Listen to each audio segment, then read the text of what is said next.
Halo, assalamualaikum warahmatullahi wabarakatuh. Salam sejahtera untuk kita semua. Baik, untuk kesempatan kali ini kita akan kembali membahas atau menceritakan seputar kisah horor dan misteri.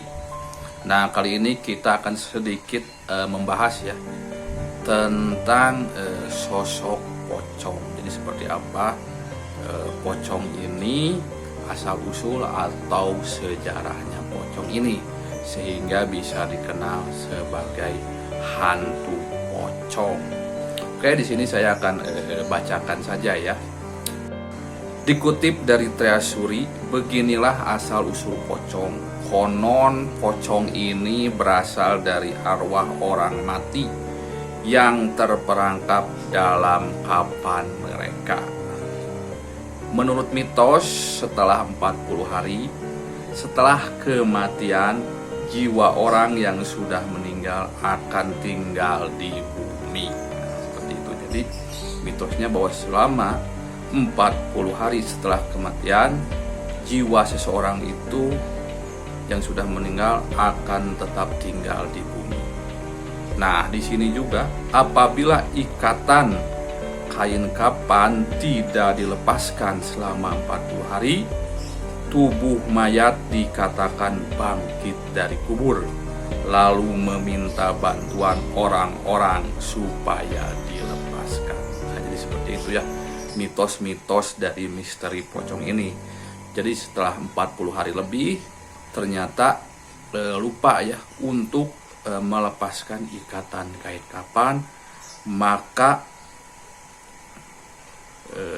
tubuh seseorang itu akan bangkit dari kubur lalu meminta bantuan orang-orang supaya dilepaskan.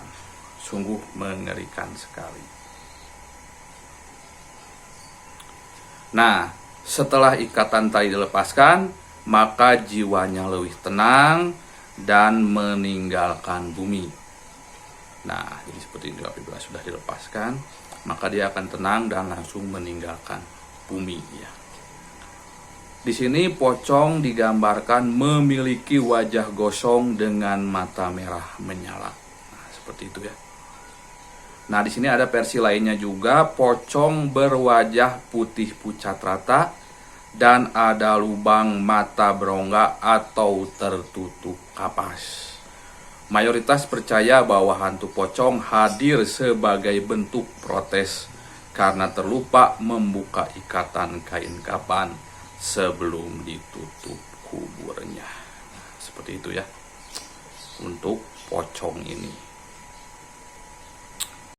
Nah, di sini meski di film-film sering digambarkan bergerak meloncat-loncat. Jadi kan pocong di film-film atau di manalah itu ya, sering digambarkan bahwa pocong itu berjalannya loncat ya, loncat-loncat. Mitos lainnya juga menyatakan pocong bergerak melayang-layang. Hal ini dimaklumi karena pemeran pocong tidak bisa menggerakkan kakinya, sehingga harus berjalan melompat. Nah, itu.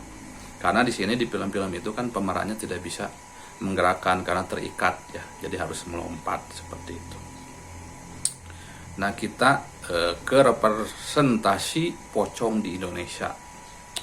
Dikutip dari The Conversation ya, Conversation, film horor Indonesia menggambarkan wujud pocong yang berlumuran tanah penuh belatung, melompat, terbang, mencekik, menyemburkan cairan melalui mulut, ada cahaya hijau atau merah di mata, membalas dendam hingga membunuh.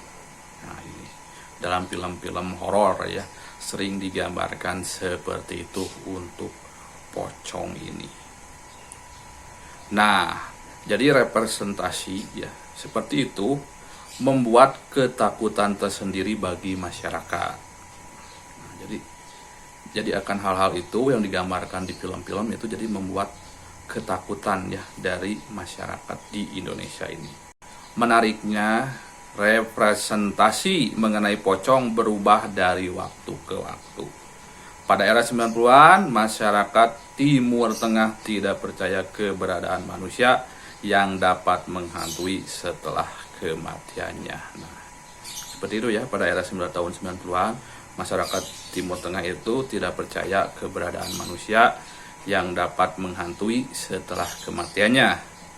Nah, sehingga film pada saat itu menempatkan jin dan sejenisnya sebagai antagonis. Nah, jadi yang dikenal di Timur Tengah itu lebih dengan jin ya. Kalau hantu-hantu itu lebih dengan jin atau setan, nah seperti itu. Nah, berbeda lagi dengan film horor Indonesia yang lebih menempatkan manusia yang mati akibat pembunuhan dan memiliki dendam sehingga menjadi hantu. Hal ini berkaitan erat dengan kepercayaan yang tumbuh di masyarakat. Nah, kalau di Indonesia itu seperti itu ya. Jadi mitos-mitosnya bahwa hantu-hantu itu mati akibat pembunuhan dan kemudian membalas dendam, kemudian jadi hantu, seperti itu ya. Nah, berbeda lagi dengan film horor Indonesia. Nah, di sini pasca reformasi, film horor Indonesia merepresentasikan pocong sebagai hantu utama. Nah, banyak sekali ya. Contohnya banyak tayangan film seperti Pocong 2 tahun 2006. Data ini menjadi signifikan jika dibandingkan dengan representasi pocong di film horor tahun 1998 ke belakang. Nah, jadi seperti itu ya, setelah reformasi film pocong ini mulai digencarkan lagi di Indonesia. Demikianlah asal-usul pocong berdasarkan cerita-cerita di masyarakat. Diharapkan bisa menyikapi situasi lebih bijak. Nah, jadi kita harus menyikapinya lebih bijak ya. Semoga kita bisa menambah wawasan kita tentang sosok pocong ini. Jadi apapun itu, tetaplah berlindung kepada Tuhan Yang Maha Esa dan kuatkanlah iman kalian. Insya Allah segala godaan jin, setan, atau hantu apapun akan terhindar dari kita. Sampai jumpa di video-video selanjutnya. Wassalamualaikum warahmatullahi wabarakatuh. Ciao.